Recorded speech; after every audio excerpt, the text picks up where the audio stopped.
सुनाओ, अभी हमें नज़ारा टेक्नोलॉजीज़ के ऊपर बात करेंगे। एक काफ़ी इंपॉर्टेंट टॉपिक है जिसे हमें कवर करना ज़रूरी है। 725 रुपये प्राइस चल रहा है नज़ारा टेक्नोलॉजीज़ का और आईपीओ आने वाला है।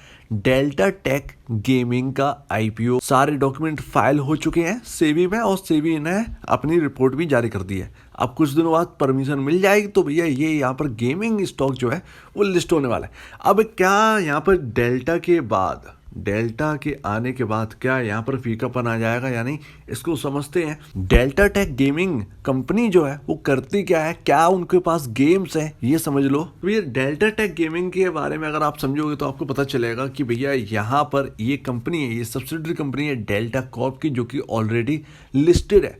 और डेल्टा कॉर्प क्या काम करती है, ये जितना भी पोकर्स यानी कि बाकी वगैरह वगैरह जिस कैसीनोस की हम बात करें तो डेल्टा कॉर्प के अंदर आते हैं। अब यही ऑनलाइन कैसीनोस के लिए उन्होंने एक सब्सिडरी स्टार्ट करी डेल्टा टेक नाम से, जो कि अब लिस्ट होने वाली है। और ये अब समझ गए होंगे कि ये डेल्टा कॉर्प की कंपनी है। अब ये 3 प्रोडक्ट है इनके पास, सिर्फ 3 प्रोडक्ट हैं। और ध्यान रखिएगा ये राकेश झुनझुनवाला जी की बैक्ड कंपनी की सब्सिडरी है, यानी कि डेल्टा कॉर्प में पैसा लगा है राकेश झुनझुनवाला जी का और उसी की सब्सिडरी कंपनी अब लिस्ट होने वाली है। यानी कि अब दोनों का कंपटीशन होने वाला है, नज़ारा टेक्नोलॉजीज और डेल्टा टेक का। लेकिन फिर भी मैं कहना चाहूँगा डेल्टा टेक बहुत पीछे है नज़ारा से। क्यों? क्योंकि यहाँ पर 3 प्रोडक्ट हैं, adda52.com, adda.games और ये रमी, adda52rumi.com। यहाँ पर आपको ऐप्स मिल जाते हैं जो रमी वाले होते हैं अड्डा नाम से। तो ये जो कुछ भी है A to Z ये 3 ही हैं। और ये 3 यहाँ पर जो है सिर्फ और सिर्फ सट्टेबाजी वाला है, जो कि हमारे यहाँ प्रेफर नहीं किया जाता है। ज़्यादातर इंडिया के अंदर हम इसको अलाउड ज़्यादातर नहीं करते हैं और ज़्यादातर लोगों का ध्यान इस पर नहीं रहता है। तो मुझे नहीं लगता कि यहाँ पर, मुझे लगता है यहाँ पर कि इसमें दम नहीं है, ये आईपीओ दमदार नहीं है। भले ही इनका रेवेन्यू आ रहा हो, जो कुछ भी हो, जैसा भी हो। 150 एम्प्लॉयज़ हैं, 3 प्रोडक्ट हैं और 3.5 लाख प्लस यहाँ पर जो है इनके यूज़र्स हैं। तो आईपीओ तो आ रहा है, लेकिन ये कुछ समझ में नहीं आ रहा है इसके आईपीओ के बारे में। बाकी जैसा कि मैंने कहा रेवेन्यू बड़ा ज़बरदस्त है। अगर आप देखो यहाँ पर 31 मार्च 2022 का, तो यहाँ पर 137 करोड़ रुपए का यहाँ पर जो है रेवेन्यू यहाँ पर दिखा रहे हैं। और यही रेवेन्यू आपका मार्च 2021 में था 155 करोड़ रुपीज़ का, और यही आपका मार्च 2020 में था 131 करोड़ रुपए का।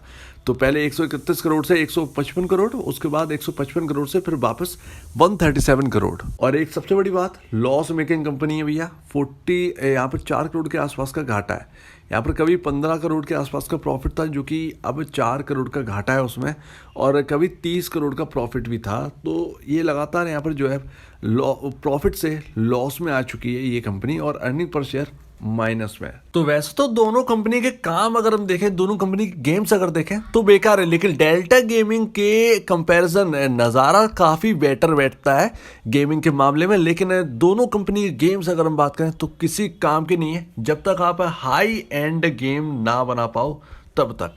तो हाई एंड गेम चाहिए, इसके ऊपर मैं बात कर भी चुका हूँ। नज़ारा के ऊपर मैंने 2 वीडियोस ऑलरेडी पब्लिश करी हैं, जो कि आप लोगों ने बहुत पसंद किया उसको।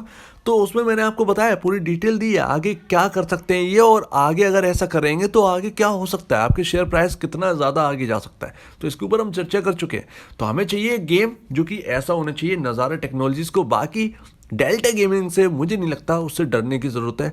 यहाँ पर उनके पास 3 गेम्स है, और 3 गेम्स है वो भी रमी वाले हैं, तो फिर कोई लेना देना नहीं है। हालांकि अगर आपको यहाँ पर शेयर प्राइस बढ़ते हुए देखना है तो भैया उसके लिए यहाँ पर गेमिंग ज़रूरी है, गेम अच्छा होना ज़रूरी है। भले ही आप स्टार्टिंग से थोड़ा करके चलें, लेकिन आपको गेम लाना बहुत इंपॉर्टेंट है। अदरवाइज इस मार्केट में दोनों ही कंपनी सरवाइव करना ना बहुत ज़्यादा कठिन हो जाएगा, और वही चीज़ शेयर होल्डर्स के पोर्टफोलियो पर भी देखने को मिल जाएगी। और नज़ारा की सबसे अच्छी बात यह है कि एक प्रॉफिटेबल कंपनी है, जो कि डेल्टा गेमिंग नहीं है। तो मुझे नहीं लगता कि उसकी वैल्यूएशन अगर नज़ारा के बराबर आती है तो कुछ अच्छा होगा। तो यहाँ पर नज़ारा जो है वो फर्स्ट प्रेफरेंस रहना चाहिए पूरे मार्केट के अंदर। डेल्टा गेमिंग में वो दम देखने को नहीं मिला, वो दम नज़र नहीं आ रहा है जो कि नज़ारा में आ रहा है। नज़ारा कुछ कर सकता है, लेकिन यहाँ पर वही है, कितना जल्दी अब डेल्टा गेमिंग अपने कदम रख देगा हाई एंड गेम में, तो फिर नज़ारा जो है वो फीका पड़ जाएगा। लेकिन नज़ारा अगर रखता है तो फिर डेल्टा का जो दमखम है वो ख़त्म हो जाएगा। तो ये चीज़ें देखते हैं कौन आगे बढ़ता है। अब यहाँ पर 2 कंपनी हो जाएंगी मार्केट के अंदर गेमिंग की, और अब यहाँ पर कंपटीशन होने वाला है। सो लेट्स सी, एक प्रॉफिटेबल है, एक लॉस मेकिंग है जो कि आ रही है। लेट्स सी मार्केट जो है वो किससे पसंद करता है, ये कंपनी के काम के ऊपर निर्भर होगा। तो अगर आपको इस वीडियो में कोई प्रॉब्लम, कुछ पूछना है, कुछ बताना, कुछ कहना है तो प्लीज़ कमेंट सेक्शन में कहिएगा। और अब दीजिए मुझे वीडियो देखने के लिए बहुत धन्यवाद दोस्तों।